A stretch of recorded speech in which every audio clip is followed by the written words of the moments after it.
Bonjour, Ciel Mon Info, c'est l'occasion de rencontrer des chrétiens d'ici et d'ailleurs.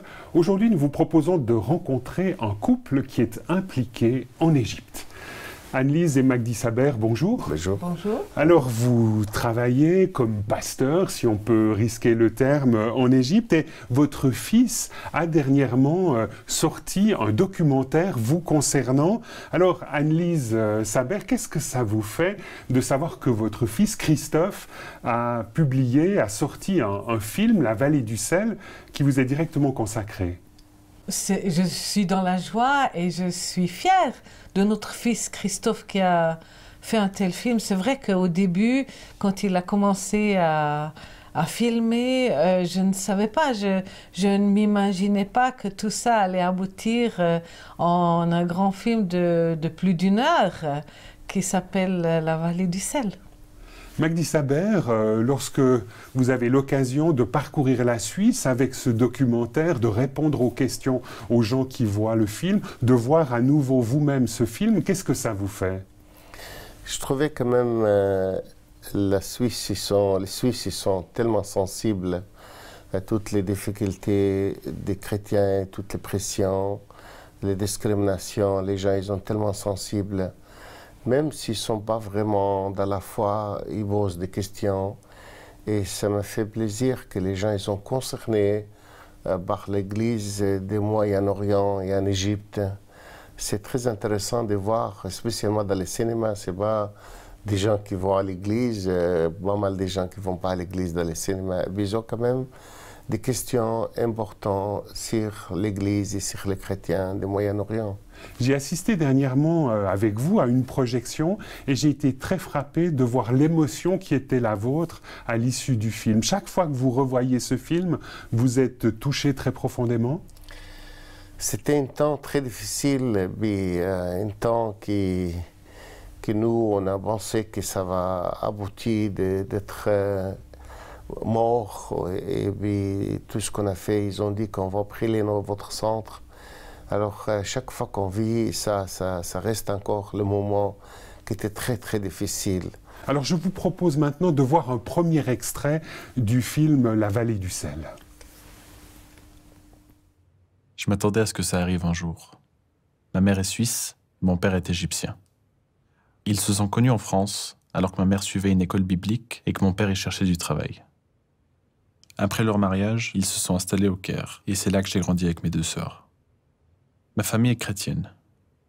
Mes amis d'enfance ne me voyaient pas comme un vrai Égyptien, pas à cause de la religion, mais parce que je ressemblais plus à ma mère qu'à mon père. Mes parents aussi étaient traités différemment, mais eux, c'est à cause de leur travail au sein des communautés chrétiennes en Égypte. Au début des années 90, ils ont acheté un bout de terrain perdu au milieu du désert entre le Caire et Alexandrie. Ils ont construit un centre de conférences et de prières chrétiens. 1, 2, 3, 4, 5 blocs. Ils sont remplis de sable à l'intérieur. Ils l'ont fait pratiquement en cachette. Hé, la lumière! Voilà la lumière! Bravo! Merci Seigneur! Alléluia!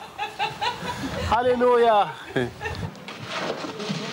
Sous la dictature de Moubarak, être chrétien était toléré, tant que cela restait discret.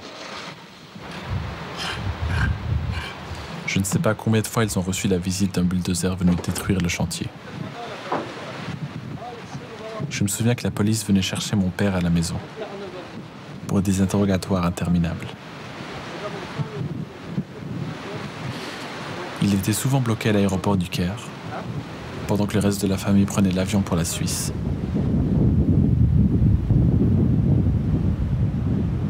J'ai grandi au milieu de tout ça, et ça m'a toujours semblé normal. Aujourd'hui, je ne vis plus là-bas, mais où que je sois, mon pays sera toujours l'Égypte. Alors Anne-Lise, voilà 30 ans que vous vivez en Égypte, vous êtes vous-même originaire du Jura bernois. Quel est le lien que vous entretenez avec ce pays, avec l'Égypte? Moi, j'aime l'Égypte. J'aime les Égyptiens. Je trouve qu'ils ont un très grand sens de l'humour. Ils sont drôles et je vois mon rôle en Égypte vraiment d'une façon très... J'aime servir, j'aime aider les gens. Il y a beaucoup de besoins là-bas et je vois vraiment moi-même très utile en Égypte. J'aime beaucoup l'Égypte et bien sûr, j'aime aussi revenir ici, dans mon pays, c'est sûr. Magdi Saber, on dit que vous êtes pasteur en Égypte. Concrètement, qu'est-ce que vous faites dans ce pays, dans votre pays d'origine? Alors, moi, je travaille avec toutes les églises et je travaille spécialement, officiellement avec l'Alliance évangélique d'Égypte. Donc, il y a une communauté protestante assez importante en Égypte. Oui, il y en a au moins 2 millions. On a 15 millions de chrétiens en Égypte, dont 2 millions d'évangéliques. On peut dire que des gens qui ont vraiment, ils ont sur leur cœur l'évangélisation, le travail de l'évangile en Égypte. Donc il y en a 2 millions de protestants. Mais moi, je travaille avec tout le monde. J'aime bien servir. On a un centre dans le désert qui s'appelle Beit Agabé. On accueille chez nous tout le monde, ceux qui veulent venir chez nous. Et puis on a comme une librairie chrétienne qui est en les îles. Il supervise cette... Oui, vous éditez des livres et vous en avez déjà édité de nombreux. Oui, une maison d'édition. On a édité 160 titres, ce qui circulent dans le Moyen-Orient. Même toutes les communautés qui parlent arabe, ils peuvent utiliser nos livres. C'est des livres qui sont très importants, qui touchent la famille, la foi, la prière, l'évangélisation, les pauvres, tout 160 titres. Alors, vous-même, vous avez des origines dans l'église copte, donc dans l'église orthodoxe. Vous êtes même diacre dans cette église. Je suis toujours diacre, oui. C'est l'église de l'Égypte, l'église copte, qui a supporté toutes les difficultés jusqu'à qu'ils ont amené les drapeaux de christianisme jusqu'à maintenant. Il reste encore au moins 15 millions en Égypte. Et j'ai fait partie de cette communauté copte. Et on est là aussi pour aider ceux qui sont dans les difficultés ou les pauvres aussi. Donc, dans notre centre, on a toujours eu des prières. Comme les coptes, ils ont commencé toutes sortes de monastères pour la prière jour et nuit. Oui, c'est justement dans cette région, entre Le Caire et Alexandrie, où il y a finalement toute la tradition des moines qui... les pères du désert, ils ont vécu là-bas et vous avez quelque part renoué avec cette tradition en installant votre centre là-bas. Oui, pour nous, c'est une terre sainte. Comme Jésus, il est venu avec sa famille et puis ils ont resté à Wadi Natron quelque temps, on pense que c'est vraiment un endroit où il y a toute une bénédiction. Et il y a beaucoup de gens qui ont témoigné, c'est comme un trou dans le ciel. Si vous avez une difficulté, vous faire une prière spéciale à Wadi Natron, vous sentez comme ça que le ciel est ouvert et vos prières sont entendues là-haut. Parce que les pères du désert, ils ont lavé chaque grain de sable par leurs larmes. Donc il y a beaucoup de prières jour et nuit qui sont arrivées à Wadi Natron jusqu'à ce qu'ils sont ouverts. Le ciel est ouvert à Wadi Natron. Alors je vous propose de voir un deuxième extrait du film de votre fils. Cet extrait a été filmé en 2012-2013 à la fin de l'année et c'était une période assez mouvementée du côté de la place Tahrir au Caire. Okay.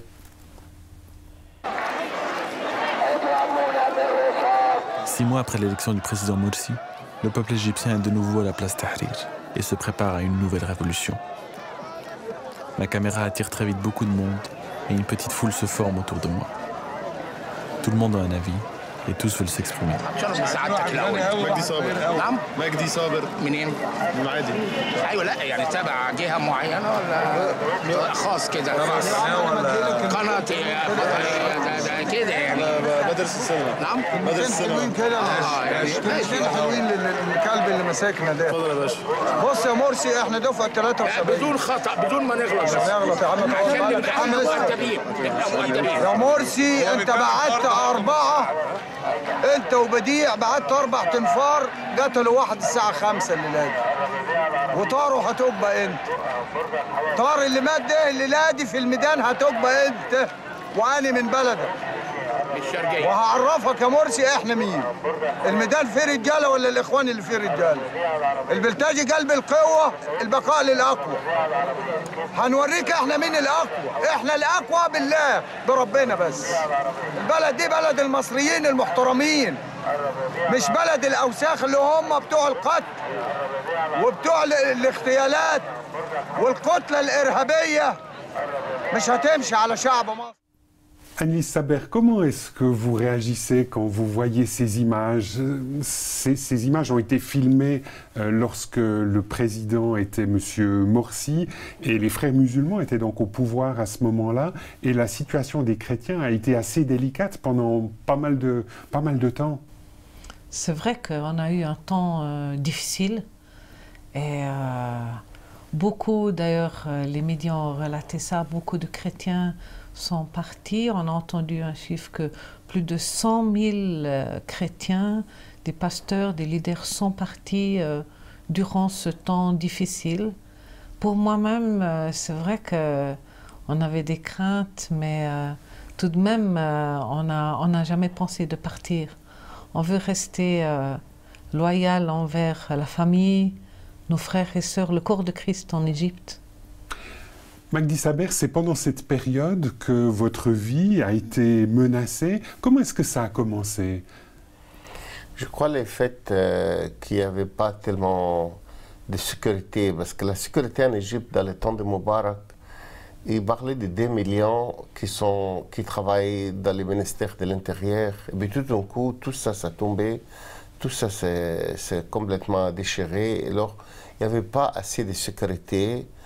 Et puis, et là, vous avez reçu régulièrement des messages, des menaces de mort. Voilà, c'est ça. Et c'est vraiment le sujet du film de Christophe, votre fils. Voilà, c'est ça. Alors, menaces de mort avec toujours des messages. Mais ils ont même téléphoné, les groupes terroristes qui ont téléphoné pour dire le samedi soir, à telle heure, nous allons venir pour attaquer et brûler la place et tout ça. Et c'est des gens qui concrètement donnaient des indications assez précises vous concernant. Donc vous pouviez imaginer que c'était des gens que vous croisiez dans la rue ou lorsque vous vous déplaciez.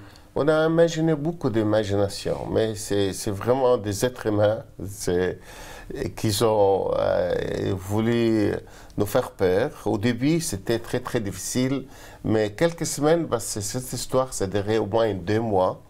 Alors, quelques semaines après, quand ils ont demandé de l'argent, on a dit le sujet, c'est beaucoup plus facile, parce que dès qu'ils demandent l'argent, on sait que c'est des gens malfaiteurs qui voudraient trouver n'importe quel sujet pour demander de l'argent. Donc au début, vous pensiez que c'était des menaces directement religieuses, puis après, vous vous êtes dit c'est plus des gens qui en veulent à votre porte-monnaie. Voilà, c'est ça. Et puis on a dit directement, si on tue les vaches, ils n'auront plus de lait. Alors ça nous donnait un peu d'espoir qu'ils ne vont pas nous tuer parce qu'ils ont besoin d'argent. Alors, je vous propose de voir le 3e extrait du film de votre fils qui, justement, filme un de ces instants très, très forts où vous êtes au téléphone avec l'une des personnes qui vous menace. Ouais, c'est ça. مفيش كلام زي كده ولا عمرك حتى ولو متنا 500 مره ولو عملت كل اللي انت تعمله ما تقدرش توصل اللي انت بتقول عليه ده. احنا ناس صعايده ونحمي بيتنا ونحمي انفسنا ولا تقدر تعمل اي حاجه. حضرتك 22 سنه يا استاذ يا عمي اطلق زي ما انت عايز، احنا ما يهمناش الكلام ده يا حبيبي. انا بسافر في العالم كله يا عمي. وزع انت. عيب عليك تعمل حاجه زي كده. هات دليل وبرهان. مين يا حبيبي؟ قول لي انت، هات دليل. انت دلوقتي بتعمل ابتزاز. دلوقتي وتهديد. لا التهديد ينفعنا، لا التهديد ينفع ولا شكلي ولا لما تموت 100 واحد ولا تموت 100 واحد. حدش ابدا يرضخ للتهديد والكلام الفاضي ده. كلام فاضي دي بنسميها قله ادب. موت زي ما انت عايز. احنا ولا يهمنا حاجه خالص، ولا يهمنا اي حاجه. يا عمي اعمل اللي انت عايزه، بس احنا عمرنا ما نرضخ للابتزاز. هي البلد باظت لهذه الدرجه انه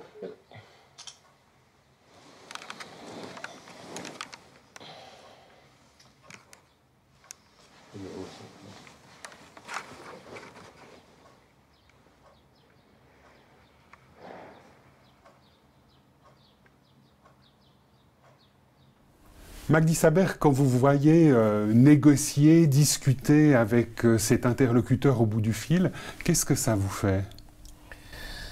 C'est quand même été très difficile. J'essaye de garder une certaine...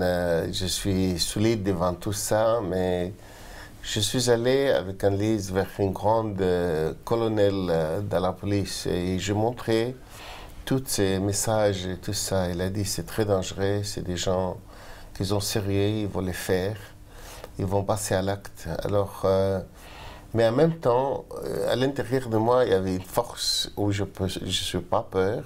Et à la fin, c'est lui qui a arrêté la conversation. Et moi, j'essaie de le téléphoner. Très punchy, vous y allez, vous lui répondez, J'ai etc. même lui dit, si vous n'avez pas de crédit assez pour le téléphone, moi, je peux vous rappeler. Donc, devant une difficulté comme ça, je pense ils ont vu, et même aussi les autres, le groupe des touristes, ils ont entendu, ils ont vu que je suis solide et je ne lâche pas. Pas une seconde. Et c'est cela qui a aidé beaucoup la situation. Je crois ils ont oublié de téléphoner. Ils ont envoyé des papiers, après envoyé des lettres en disant que si vous ne donnez pas l'argent, on fait ça, ça. Mais comme dans le téléphone, j'avais vraiment... ils sont convaincus que je n'ai pas peur. Et ça, c'est les clés. La clé, les secrets. Si dans une situation comme ça, on montre qu'on est solide et puis on n'a pas peur, parce que je l'ai dit plusieurs fois, tu peux tuer 1000 fois, 100 fois. Nous, ça ne fait pas peur. Annie Saber, comment est-ce que vous avez vécu cette période? On vous voit dans cet extrait très chargé, à vous précipiter auprès de Magdi. Quand vous revoyez ça, la peur est là? Oui, oui, j'avais peur. Une certaine anxiété quand même. Je ne savais pas comment tout allait se finir. Mais par la grâce de Dieu, on a tenu le coup et on est resté. Magdi Saber, comment est-ce que ça s'est passé du point de vue de votre foi? Où est-ce que vous avez trouvé l'énergie que l'on discerne dans le cadre de cet extrait? Nous, on dit si c'est votre foi, elle ne peut pas faire quelque chose, elle ne vous coûte pas quelque chose, elle ne va pas contribuer à quelque chose. Et je pensais que dans ce moment, on croit de tout notre cœur que notre vie, elle est dans les mains du Seigneur. C'est lui qui décide la fin de notre vie, si on peut mourir demain ou après-demain. Donc malgré tout, vous étiez habité par la confiance en Dieu. Voilà, c'est ça. Et on a discuté avec Anne-Lise après ça, et on était prêt à mourir. Parce que la mort, c'est quelque chose, depuis l'ancien Égyptien, c'était une grande monstre, quelque chose qui est très grand. Les Égyptiens, ils n'arrivent pas à faire quoi que ce soit, jusqu'à qu'ils ont fait les dieux de la mort. Et puis ils ont construit des pyramides, ils ont construit, tellement à cause de la mort. Ils n'ont pas construit des temples ou des maisons, mais la mort, c'était quelque chose. Et ils ont même... Et donc vous avez une autre manière de l'appréhender. J'entends que c'était très difficile jusqu'à maintenant, mais je crois à la foi en Christ. Et toujours faire confiance au Seigneur, ça nous a aidé beaucoup. Le documentaire de votre fils ne dit pas comment les choses se sont terminées. On le voit quitter le Caire et ça s'arrête là. Vous avez continué, après ce coup de fil, à avoir des menaces de mort? Il y a des lettres qui sont arrivées. Ils ont emmené des lettres dans notre centre qui menacent encore, mais ça je dis que je n'ai pas réussi encore. Après ces téléphones, je n'ai pas réussi encore des messages. C'est seulement 2 fois qu'ils ont envoyé des lettres au portier. Mais on a continué avec Anne-Lise nos activités. On va aller là-bas, on revient. Et puis les situations sont changées. Dès que le président Sisi a pris le pouvoir, il a restauré le ministère de l'Intérieur. Et là, vous vous êtes senti plus en sécurité? Notre foi, elle a grandi. Je peux dire, après cette difficulté, on a vu qu'on est encore toujours vivant. Notre centre, il est encore là. C'est la grâce. Le Seigneur nous a donné beaucoup de grâce. Et puis, on peut dire aujourd'hui, on a plus confiance, on a plus la foi, on a plus confiance, plus qu'il n'y aura pas encore des gens qui viennent nous menacer ou quoi que ce soit. Annie Saber, Magdi Saber, merci beaucoup de nous avoir rejoints sur ce plateau de Ciel Mon Info. Je rappelle que nous avons bénéficié d'extraits du film de votre fils Christophe, un réalisateur qui commence à émerger en Suisse. Et son documentaire s'intitule La Vallée du sel. Il est disponible sur Internet et on peut aussi le voir dans les cinémas. Madame, monsieur, nous espérons que cette émission vous aura intéressé. Au revoir et à bientôt.